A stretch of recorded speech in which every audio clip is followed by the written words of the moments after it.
En el video anterior vimos cómo entender mejor los kanji a partir de sus componentes y di algunos ejemplos de cómo usar esta información para analizar los kanji. En este video vamos a ver cómo pueden hacer ustedes para analizar los kanji usando todos estos conocimientos nuevos. Además, es muy probable que al analizar un solo kanji termines estudiando muchos debido a las cosas que tienen en común. Pero para empezar vas a tener que memorizar algunos componentes básicos. No hay una lista oficial, así que voy a dejar en la descripción una lista de componentes que hice yo mismo. Por supuesto, estos no son todos los componentes y mientras más sepas mejor, pero para empezar está bien. El siguiente paso es elegir las apps o sitios web que vamos a usar para poder analizar los kanji. En el video de cómo empezar a estudiar japonés, ya nombré algunas apps y sitios web que se pueden usar para estudiar japonés. Y en este video lo que vamos a hacer es usar esos diccionarios para estudiar y analizar los kanjis y el vocabulario. Puedes analizar un kanji que aparezca, por ejemplo, cuando estás estudiando con el Mino Nihongo, aunque también podría ser cualquier otro libro. O también puede ser un kanji que aparezca cuando estás leyendo manga o estás mirando algo que te interesa que está en japonés. Entonces, ese kanji que te interese lo vas a analizar de la siguiente forma. Para eso vamos a necesitar un ejemplo.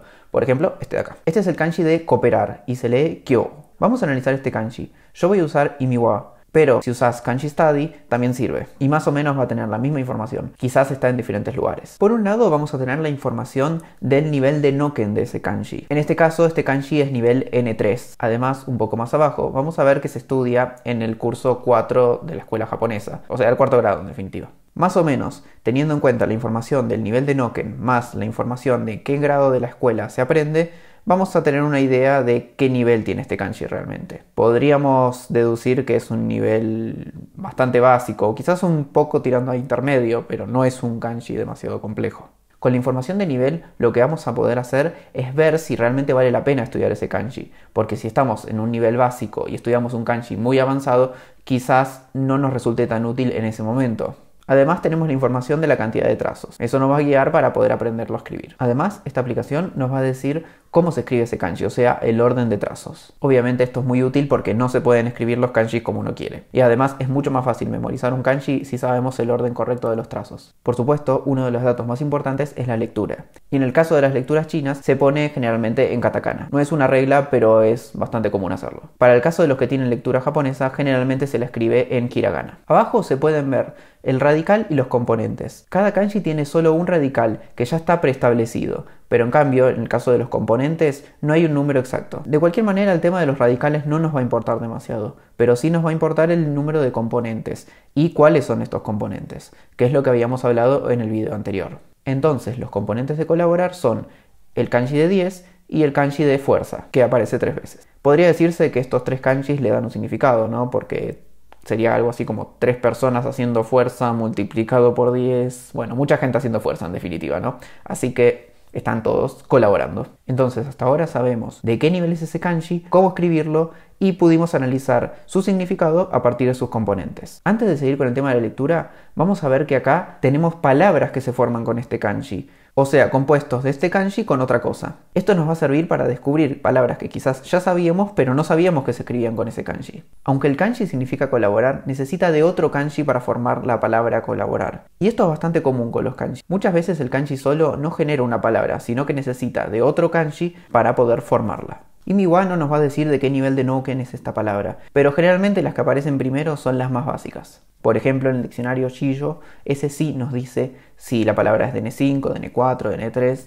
Igual esto es todo aproximado porque no hay una lista oficial de a qué nivel pertenece esa palabra. Bueno, y ahora llegamos a la gloria del Imiwa, que es la sección de kanjis similares. Esto no lo encontré en las otras aplicaciones y la verdad que sí es muy útil, porque acá podemos ver si hay kanjis que usen los mismos componentes y que se lean exactamente igual. Por ejemplo, en este caso nos aparecen 2 kanjis más que se leen kyo y que también tienen los 3 componentes de fuerza formándolo. Es muy importante aclarar que los 3 componentes de fuerza terminan formando un nuevo componente que se lee kyo, pero que el componente de fuerza solo tiene otra lectura totalmente distinta. En resumen, lo que podemos ver acá es que el kyo es el componente que además de significado le está dando lectura, porque tanto el kanji de amenaza como el de axila se leen kyo. Bueno, hasta acá todo bastante perfecto, pero lamentablemente tengo una mala noticia. No todos los kanjis cumplen con esta regla tan perfectamente. Por ejemplo, vamos a ver otro kanji. el kanji que significa cada uno, que es este de acá. Este kanji se lee kaku. Por ejemplo, en la palabra kakuekiteisha, que significa tren que para en cada una de las estaciones. Bueno, un poco largo, ¿no? Pero justamente es la magia de los kanji. Con 4 kanji podemos formar una frase bastante larga. Bueno, pero volviendo al análisis de los kanji, como había dicho, se lee kaku. Vamos a ver en la aplicación Imiwa qué pasa con este kanji. En los kanji similares, el primero que nos aparece es el na de namae, que si no me lo decía el diccionario, yo ni me daba cuenta que eran parecidos. Para mí eran completamente diferentes. Pero bueno, en cuanto a componentes, sí que no se parecen tanto, y de hecho no tienen ni siquiera lecturas en común, así que este lo descartamos. El próximo kanji sí que tiene los componentes del kanji de kaku, y de hecho se lee igual. Si miramos, una de sus lecturas es kaku. Pero uno de los significados más importantes de este kanji es cliente, y cliente no se dice kaku, se dice kyaku, y justamente esta es otra de sus lecturas. Así que aunque podemos decir que por tener el componente de kaku se lee así, también tiene otra lectura que es mucho más importante y es diferente. De esta forma la regla se respeta, pero tiene alguna excepción. El próximo kanji también es una excepción y bastante grande, porque si vemos se lee raku, y nada que ver con la lectura kaku.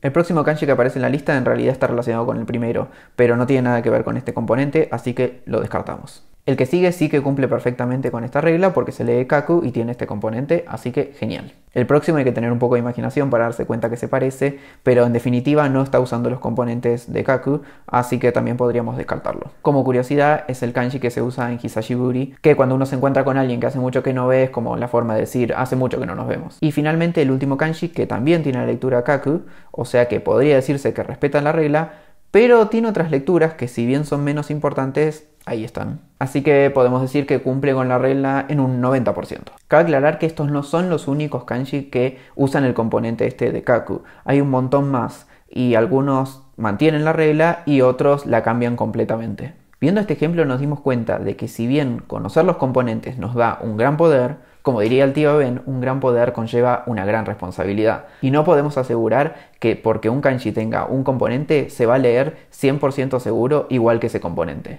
De cualquier manera no hay que desanimarse, porque saber los componentes sí que es súper útil y sí nos va a ayudar en un montón de kanji. Inclusive podemos identificar mucho más fácil las excepciones y darnos cuenta de que en ese caso quizás sí haya que memorizar, pero en un montón de otros no hay que hacerlo. Tengo un montón de ejemplos más y casos para explicar, pero tampoco quiero que los videos sean muy largos, así que por ahora vamos a dejar acá. Y si te resultan interesantes estos videos de analizando kanji, por favor hacémelo saber, así continúo con estas series. También me podés decir si hay algún otro tipo de videos o algún tema del japonés que te interese y voy a considerar hacer un video de eso. No te olvides de suscribirte, darle like y compartirlo con todos tus amigos que están estudiando japonés. Muchas gracias y adiós.